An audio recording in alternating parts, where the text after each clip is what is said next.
All right, another question that we get asked a lot is, what the heck is a zip level?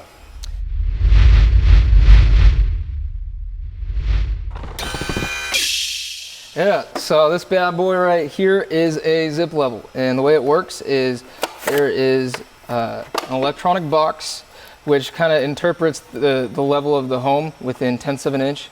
Now that's connected to a tube that's filled with water and an air bubble, and then wherever I set this big old box, that is going to be our reference, what we refer to as our sea level basically within the home. Now anything lower than that, here, let me set this down real quick.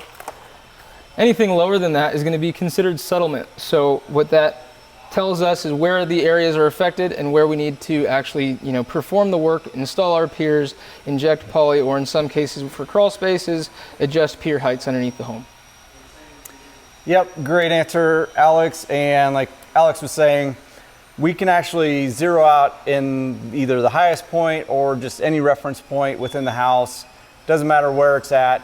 And then from there, this thing will be able to tell us within a tenth of an inch, either it's higher or lower than that reference point. So it gives us pretty accurate information in regards to what your home's actually experiencing or how your home is actually moving.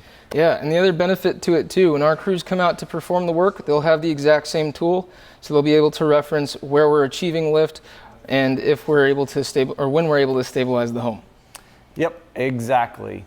All right, Alex, appreciate it. Great answer, and thank you for joining us on another episode of You Ask, We Answered.